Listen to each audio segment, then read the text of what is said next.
Good morning students. मैं भारती बाल साधना शिक्षण संस्थान की ऑनलाइन क्लासेस में आपका हार्दिक स्वागत करती हूँ। आज मैं इनऑर्गेनिक केमिस्ट्री का चैप्टर 7 पी ब्लॉक एलिमेंट पढ़ाऊँगी। पी ब्लॉक एलिमेंट के बारे में अपने 11th क्लास में दो ग्रुप पढ़े थे, 13 और 14, और 12th क्लास में आपके सिलेबस में है ग्रुप 15 से ग्रुप 18 तक। फर्स्ट ऑफ ऑल अपन बात करते हैं पी ब्लॉक एलिमेंट की कि पी ब्लॉक एलिमेंट क्या होते हैं। तो पी ब्लॉक एलिमेंट वे तत्व होते हैं जिनमें अंतिम इलेक्ट्रॉन पी कक्षक में भरा जाता है।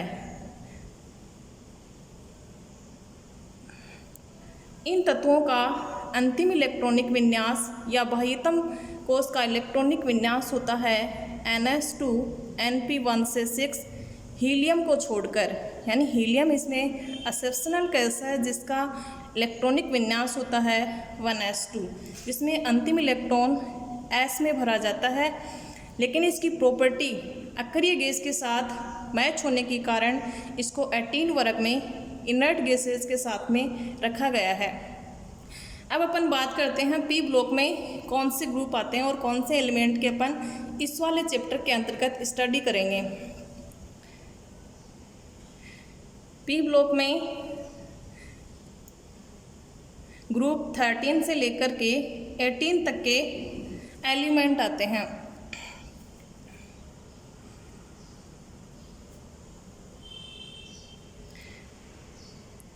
फोर्टीन, 15, 16, 17 और 18। 13 में आते हैं बोरोन, एल्यूमिनियम, गैलियम, इंडियम और थेलियम।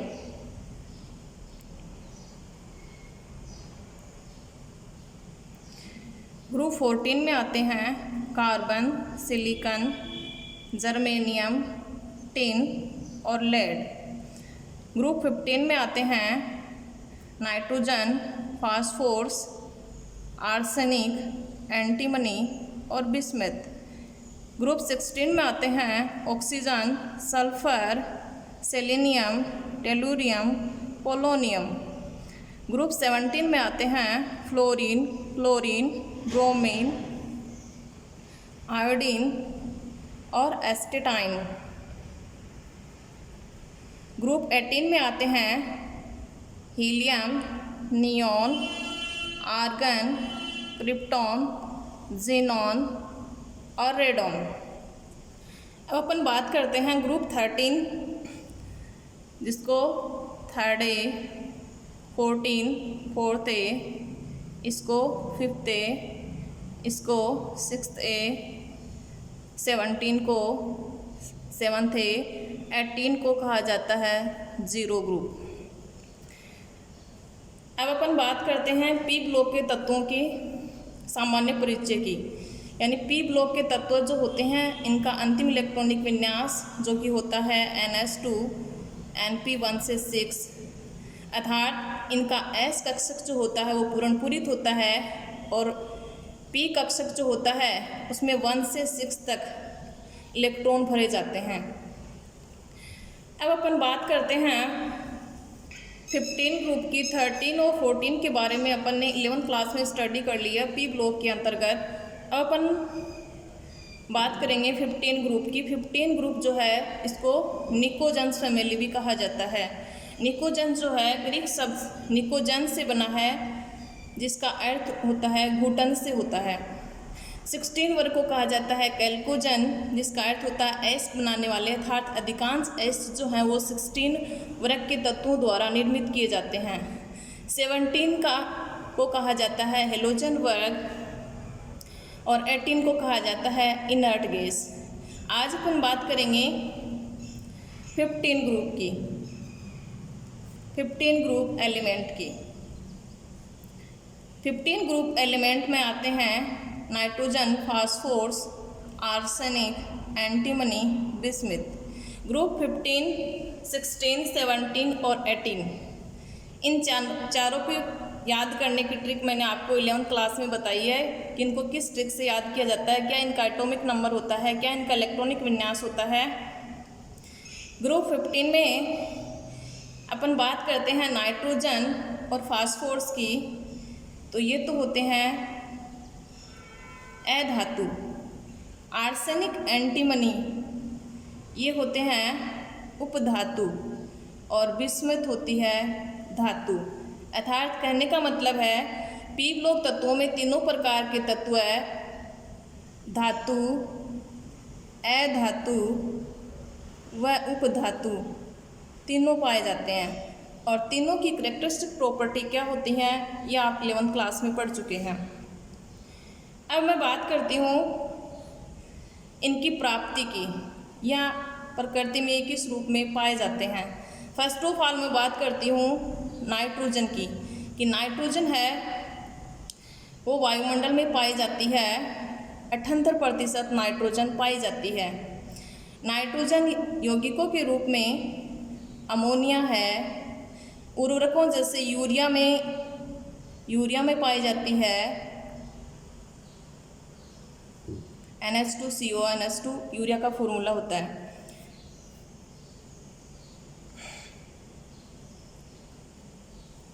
चिली साल्टपीटर के रूप में पाई जाती है, यानी जिसको सोडियम नाइट्रेट कहा जाता है। इंडियन साल्टपीटर पोटेशियम नाइट्रेट जिसको कहा जाता है, फॉर्मूला होता है कि NO3, सोडियम नाइट्रेट का होता है NaNO3। इसको बोला जाता है चिली साल्टपीटर और इसको बोला जाता है इंडियन साल्टपीटर। अब बात करते हैं फास्फोरस की प्राप्ति की। फास्फोरस चट्टानों और खनिजों में कई यौगिकों के रूप में पाया जाता है। फ्लोरोएपेटाइट के रूप में पाया जाता है, फास्फोराइड के रूप में पाया जाता है। फास्फोराइड जिसका फॉर्मूला होता है Ca3PO42। फ्लोरोएपेटाइट के रूप में पाया जाता है 3Ca3PO42.CaF2। क्लोरोएपेटाइट के रूप में पाया जाता है Ca3PO42CaCl2। बात करते हैं आर्सेनिक, एंटीमनी, बिस्मथ जो हैं वो खनिजों में सल्फाइड के रूप में पाए जाते हैं। अब अपन बात करते हैं इनके इलेक्ट्रॉनिक जनरल प्रॉपर्टी की। जनरल प्रॉपर्टी में फर्स्ट ऑफ ऑल अपन बात करते हैं इलेक्ट्रॉनिक कॉन्फ़िगरेशन की, कि 15 वर्ग के जो एलिमेंट हैं उनका इलेक्ट्रॉनिक कॉन्फ़िगरेशन क्या होता है। तो इलेक्ट्रॉनिक कॉन्फ़िगरेशन में फर्स्ट ऑफ ऑल अपन को पता होना चाहिए इनका एटॉमिक नंबर। तो एटॉमिक नंबर निकालने के लिए मैंने आपको एक ट्रिक बताई थी, एक मैजिक नंबर बताया था। मैजिक नंबर क्या बताया था, यानी ऊपर वाले का परमाणु क्रमांक नाइट्रोजन जो कि याद है 7 होता है। अब फास्फोरस का निकालने के लिए 8 मैजिक नंबर याद करेंगे।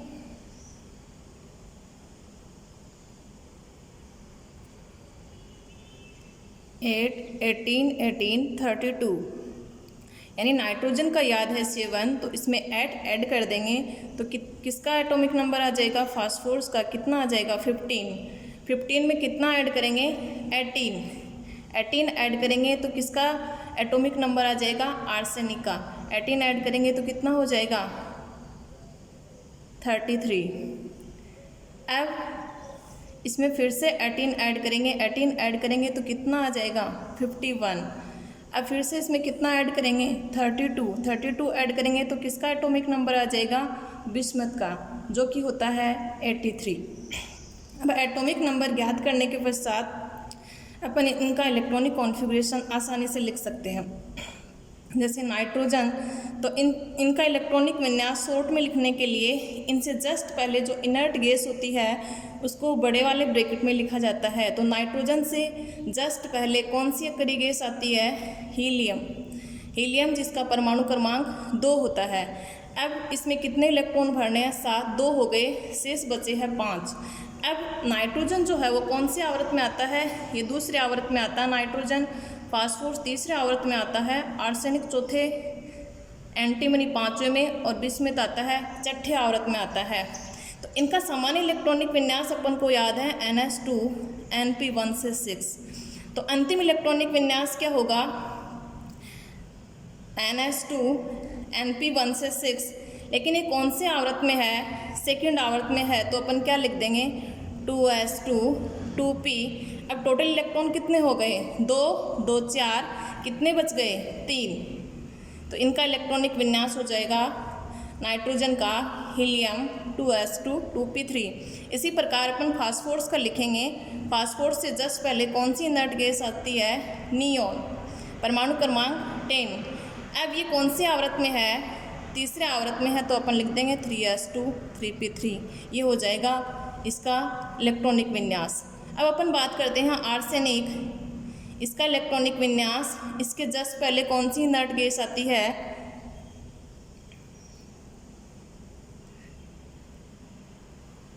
आर्गन। कौन से आवर्त में आता है ये, चौथे आवर्त में आता है, तो 4s2 4p3। अब देखिए इसमें 4s 4p, total electron count कीजिए कितना हुआ, 18 90 20 21 22 23, कितने शेष रह गए, 10 शेष रह गए। तो यानी इस आवर्त से पहले, आर्सेनिक से पहले कौन सी सीरीज के तत्व आते हैं, 3D सीरीज के आते हैं। एंटीमनी से पहले 4D सीरीज के, बिस्मिथ से पहले आते हैं 5D सीरीज के, और 4f लेंथेनाइड जो तत्व आते हैं 14 वो आते हैं। अब अपन बात करते हैं, तो यानी 10 किस में भरे जाएंगे, तो वो भरे जाएंगे 3D में भरे जाएंगे, तो 3D10 4s2 4p3, ये हो जाएगा इसका इलेक्ट्रॉनिक विन्यास। अब अपन बात करते हैं एंटीमनी की। एंटीमनी का इलेक्ट्रॉनिक विन्यास, जस्ट पहले इनर्ट गैस आती है क्रिप्टॉन, जिसका परमाणु क्रमांक होता है 36। कौन से आवर्त में है, पाँचवें आवर्त में है, तो पाँचवें आवर्त का हो जाएगा 5s2 5p3। अब देखिए इससे जस्ट पहले कौन सी सीरीज आती है, 4D सीरीज, तो 4D10। अब यानी 36 10 46 46 48, ये हो गया 51। अब देखिए बिस्मिथ, इसका इलेक्ट्रॉनिक विन्यास, इसके जस्ट पहले कौन सी इनर्ट गैस आती है, ज़ीनॉन, जिसका होता है 54 परमाणु क्रमांक। कौन सी सीरीज आती है, 5D सीरीज आती है। 5D में अधिकतम भरे जाते हैं 10 इलेक्ट्रॉन। कौन से आवर्त में है ये है आवर्त, छठे आवर्त में है, तो 6s2 6p3। अब देखिए टोटल इलेक्ट्रॉन की संख्या जो है वो 14 कम है, क्योंकि इसमें कौन सी लेंथेनाइड तत्व आ जाते हैं, 14 लेंथेनाइड तत्व के आ जाने से इसमें 4f में भी 14 इलेक्ट्रॉन भरे जाते हैं। तो इस प्रकार अपन इनके इलेक्ट्रॉनिक विन्यास लर्न कर लेंगे। अब अपन बात करते हैं कि इनके इलेक्ट्रॉनिक विन्यास से पता चलता है कि इनका S कक्षक जो होता है वो तो क्या होता है, पूर्ण पूरित होता है, लेकिन P कक्षक क्या है, अर्धपूरित है, क्योंकि P में अधिकतम कितने भरे जाते हैं, 6 इलेक्ट्रॉन भरे जाते हैं। P के 3 कक्षक PX PY PZ, जिसमें 6 इलेक्ट्रॉन भरे जाते हैं, लेकिन अभी किस अवस्था में है, अर्धपूरित अवस्था में। तो अर्धपूरित अवस्था में होने के कारण इनका स्थायित्व है वो बाकी तत्वों की अपेक्षा बढ़ जाता है। अब अपन बात करते हैं क्रियाशीलता की, रिएक्टिविटी की, कि 15 वर्ग में रिएक्टिविटी सबसे ज़्यादा किसकी होती है, उसके बाद किसकी होती है, तो जिसकी विद्युत ऋणात्मकता ज़्यादा उसकी रिएक्टिविटी ज़्यादा। लेकिन nitrogen, phosphorus, arsenic, antimony, bismuth, विद्युत ऋणात्मकता आकार नाइट्रोजन का छोटा है, लेकिन इसकी रिएक्टिविटी जो होती है वो सबसे कम होती है। ऐसा क्यों होता है, यानी सबसे ज़्यादा क्रियाशीलता जो होती है वो फास्फोरस की होती है, फिर आर्सेनिक की होती है, फिर एंटीमनी की होती है, फिर बिस्मथ की, और फिर नाइट्रोजन सबसे लास्ट में। ऐसा क्यों होता है, ऐसा इसलिए होता है क्योंकि नाइट्रोजन जो है वो द्विपरमाणु अणु के रूप में पाई जाती है, जिसमें नाइट्रोजन के मध्य ट्रिपल बॉन्ड होने के कारण इसकी बॉन्ड एनर्जी का मान, यानी इसके मध्य का बॉन्ड तोड़ने के लिए अधिक एनर्जी की रिक्वायरमेंट होती है। इस कारण इसकी रिएक्टिविटी बाकी अन्य तत्वों की अपेक्षा अपने वर्ग में सबसे कम हो जाती है। इस कारण 15 वर्ग के तत्वों का जो क्रियाशीलता का क्रम होता है वो फास्फोरस की सबसे ज़्यादा, उसके बाद आर्सेनिक की, उसके बाद एंटीमनी की, और उसके बाद बिस्मथ की होती है। अब अपन अगली जनरल प्रॉपर्टी की बात करते हैं आयनन एंथैल्पी की। आयनाइजेशन एंथैल्पी, आयनाइजेशन एंथैल्पी यानी किसी विलगित गैसीय परमाणु के बाह्यतम कोश में से इलेक्ट्रॉन को पृथक करने के लिए जितनी एनर्जी की रिक्वायरमेंट होती है उसको कहा जाता है आयनाइजेशन एंथैल्पी कहा जाता है। तो 15 वर्ग में ऊपर से नीचे जाते हैं तो क्या बढ़ता है, एटॉमिक साइज बढ़ता है। आकार बढ़ेगा तो नाभिक से इलेक्ट्रॉन की दूरी क्या होगी, बढ़ेगी। दूरी बढ़ेगी तो इस दौरान इसका आकर्षण क्या होगा, कम होगा। तो आकर्षण कम होगा तो इस वाले इलेक्ट्रॉन को अपन क्या कर सकते हैं, आसानी से पृथक कर सकते हैं। तो आसानी से पृथक करेंगे तो कम एनर्जी की रिक्वायरमेंट होगी, इसलिए वर्ग में ऊपर से नीचे जाने पर आयनन एंथैल्पी के मान में क्या आती है, कमी आती है, अर्थात आयनन एंथैल्पी का मान डिक्रीज होता है। लेकिन सभी वर्ग के सभी तत्वों के विभिन्न आयनन एंथैल्पियों का क्रम यदि देखा जाए, यानी फर्स्ट बार इलेक्ट्रॉन निकालते हैं किसी तत्व में से तो वो होती है उसकी प्रथम आयनन एंथैल्पी, दूसरी बार इलेक्ट्रॉन निकालते हैं तो वो होती है उसकी द्वितीय आयनन एंथैल्पी, तीसरी बार इलेक्ट्रॉन पृथक करते हैं तो वो उसकी होती है तृतीय आयनन एंथैल्पी। तो यदि इन आयनन एंथैल्पियों का ऑर्डर यदि देखा जाए तो हमेशा और हमेशा प्रथम आयनन एंथैल्पी का मान सबसे कम होता है, द्वितीय आयनन एंथैल्पी का मान उससे अधिक होता है और तृतीय आयनन एंथैल्पी का मान उससे अधिक, और सो फर्दर, यानी इस तरह से चौथी आयनन एंथैल्पी का मान उससे ज़्यादा होगा। ऐसा क्यों होता है, क्योंकि इलेक्ट्रॉन पृथक करने के पश्चात उसमें इलेक्ट्रॉन की संख्या कम हो जाती है और प्रोटॉन की संख्या उतनी रहती है, अर्थात नाभिक का धनावेश अधिक होने के कारण इलेक्ट्रॉन पर क्या बढ़ जाता है, आकर्षण बढ़ जाता है। और आकर्षण बढ़ जाने के कारण उसकी साइज क्या होता जाता है, छोटा होता जाता है। और नाभिक का आकर्षण अधिक होने के कारण उस इलेक्ट्रॉन को अपन आसानी से पृथक नहीं कर सकते। इस कारण प्रथम, द्वितीय और तृतीय आयनन एंथैल्पियों का किसी भी तत्व का क्रम ये होता है। अब मैं बात करती हूँ 15 वर्ग की प्रथम, द्वितीय और तृतीय आयनन एंथैल्पियों के क्रम की। तो प्रथम आयनन एंथैल्पी का ऑर्डर यदि मैं लिखूँ, नाइट्रोजन, फास्फोरस, आर्सेनिक, एंटीमनी और बिस्मिथ, तो इनकी प्रथम आयनन एंथैल्पियों का जो क्रम है वो सबसे ज़्यादा आयनन एंथैल्पी नाइट्रोजन की, बाद में फास्फोरस, बाद में एंटीमनी और बाद में सबसे कम होती है बिस्मिथ की होती है। लेकिन यदि द्वितीय आयनन एंथैल्पी के मान की यदि बात करूं तो नाइट्रोजन की द्वितीय आयनन एंथैल्पी का मान सबसे ज़्यादा, फिर फास्फोरस, फिर आर्सेनिक, फिर बिस्मिथ और फिर एंटीमनी।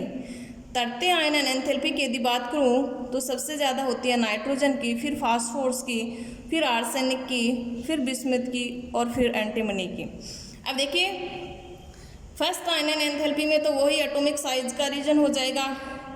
फिर द्वितीय और तृतीय आयनन एंथैल्पी जो है उनका ऑर्डर सेम होता है, यानी कहने का मतलब बिस्मिथ की जो आयनन एंथैल्पी है उसका मान एंटीमनी जो है उसकी आयनन एंथैल्पी से अधिक क्यों होता है। ऐसा इसलिए होता है क्योंकि बिस्मिथ, जिसका कि अपन ने इलेक्ट्रॉनिक कॉन्फ़िगरेशन देखा था, एटॉमिक नंबर 83, जिसमें इलेक्ट्रॉन 4f में 14 भरे जाते हैं और d में भी 10 इलेक्ट्रॉन भरे जाते हैं, 5d में भरे जाते हैं, 5d 10, 4f 14। तो यानी d और f कक्षकों के आ जाने के कारण तो लेंथेनाइड संकुचन और प्रभावी नाभिकीय आवेश में 32 की वृद्धि हो जाने के कारण ऐसा होता है, यानी इसका आकार क्या हो जाता है, प्रभावी नाभिकीय आवेश 32 तत्वों के यानी बढ़ जाने के कारण प्रभावी नाभिकीय आवेश क्या हो जाता है, एंटीमनी की अपेक्षा बढ़ जाता है और बढ़ जाने के कारण इसकी आयनन एंथैल्पी का मान एंटीमनी की अपेक्षा क्या हो जाता है, अधिक हो जाता है। अब अपन अगली प्रॉपर्टी की बात करते हैं, atomic radii and ionic radii, यानी परमाणुीय त्रिज्या और आयनिक त्रिज्या की। यानी एक वर्ग में अपन ऊपर से नीचे जाते हैं तो एटॉमिक नंबर बढ़ता है, यानी परमाणु क्रमांक बढ़ता है। परमाणु क्रमांक बढ़ेगा तो यानी उसका साइज बढ़ेगा और साइज बढ़ेगा तो उस परमाणु की त्रिज्या भी क्या होगी, बढ़ेगी। अर्थात कहने का मतलब वर्ग में ऊपर से नीचे जाने पर परमाणुीय त्रिज्या के मान में वृद्धि होती है। बात करते हैं आयनिक त्रिज्या की, यानी जब उसमें से इलेक्ट्रॉन जोड़ दिए जाते हैं या पृथक कर लिए जाते हैं तो वो किस रूप में होता है, आयन के फॉर्म में होता है। तो आयन के फॉर्म में जब उसकी जो त्रिज्या होती है वही उसकी क्या होती है, आयनिक त्रिज्या होती है। और आयनिक त्रिज्या के मान में वर्ग 15 की यदि बात करें तो 15 वर्ग में एक बार तो वर्ग में ऊपर से नीचे जाते हैं नाइट्रोजन से लेकर के आर्सेनिक तक, तो आयनिक त्रिज्या के मान में वृद्धि होती है। फिर आर्सेनिक से एंटीमनी तक जाते हैं तो इसके मान में कमी आती है। फिर एंटीमनी से बिस्मुथ तक जाते हैं तो इसके मान में वृद्धि होती है। लेकिन सहसंयोजक त्रिज्या और परमाणु त्रिज्या की यदि बात करें तो वर्ग में ऊपर से नीचे जाने पर परमाणु आकार बढ़ने के कारण उनके मान में भी वृद्धि होती है। लेकिन आयनिक त्रिज्या के मान में ये आयन पर डिपेंड करता है कि उसने इलेक्ट्रॉन ग्रहण किए हैं या उसने इलेक्ट्रॉन त्याग किए हैं। त्याग करेगा तो पॉजिटिव और ग्रहण करेगा तो नेगेटिव। अब अपन बात करते हैं अगली जनरल प्रॉपर्टी जो है वो है इलेक्ट्रोनेगेटिविटी, विद्युत ऋणात्मकता।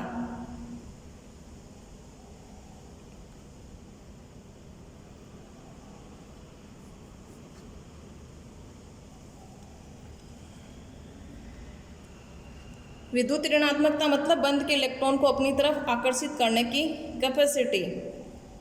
सबसे ज़्यादा इलेक्ट्रोनेगेटिविटी फ्लोरीन की, जो कि कितनी होती है, 4 होती है।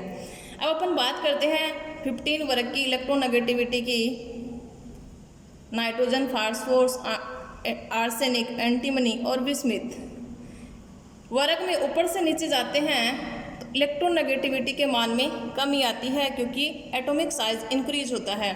बात करते हैं नाइट्रोजन की तो इसकी इलेक्ट्रोनेगेटिविटी होती है 3, फास्फोरस की होती है 2.1, आर्सेनिक की होती है 2.0, एंटीमनी की होती है 1.9, बिस्मुथ की होती है 1.9। अर्थात एंटीमनी और बिस्मुथ की लगभग बराबर होती है क्योंकि इनकी सहसंयोजक त्रिज्या जो होती है वो लगभग बराबर होती है। ऐसा क्यों होता है? क्योंकि यहाँ सहसंयोजक त्रिज्या में आंशिक रूप से वृद्धि होती है। ऐसा बिस्मुथ के पहले 4f14, 5d10 यानी d व f कक्षकों के आ जाने के कारण ऐसा होता है। उनका परिरक्षण प्रभाव कम होता है और प्रभावी नाभिक की आवेश ज़्यादा होने के कारण इनके आकार में इतना अंतर नहीं हो पाता।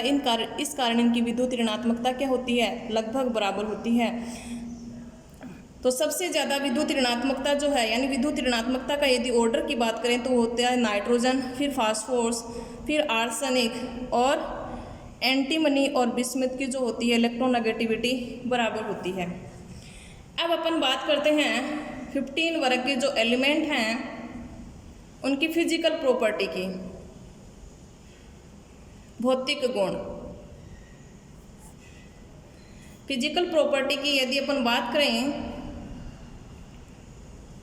तो सबसे पहले यदि अपन बात करें स्टेट, यानी कौन सी अवस्था में पाए जाते हैं। फिजिकल स्टेट की बात करें तो नाइट्रोजन जो है वो गैसीय फॉर्म में पाई जाती है। बाकी के जो हैं फास्फोरस, आर्सेनिक, एंटीमनी, बिस्मुथ ये पाए जाते हैं सॉलिड स्टेट में, ठोस अवस्था में। अगली बात करें अपन एटोमेटिसिटी यानी परमाणुकता, तो नाइट्रोजन जो है वो द्विपरमाणु अणु के रूप में पाई जाती है। फास्फोरस टेट्रा एटॉमिक मॉलिक्यूल, यानी कहने का मतलब आर्सेनिक। तो इस तरह से बाकी के जो है नाइट्रोजन के बाद के जो एलिमेंट हैं फास्फोरस, आर्सेनिक, एंटीमनी और बिस्मुथ जो हैं ये पॉली एटॉमिक यानी बहुपरमाणु अणु के रूप में पाए जाते हैं। यानी ये बहुपरमाणु होते हैं और नाइट्रोजन जो होती है वो द्विपरमाणु होती है। बात करते हैं इनकी प्रॉपर्टी की, यानी नाइट्रोजन जो है और फास्फोरस ये क्या हैं, अधातु तत्व है। आर्सेनिक, एंटीमनी ये क्या हैं, उपधातु। और बिस्मुथ क्या है, धातु तत्व है। कहने का मतलब वर्ग में ऊपर से नीचे जाने पर कौन सी प्रॉपर्टी बढ़ती है, धात्विक गुण बढ़ता है।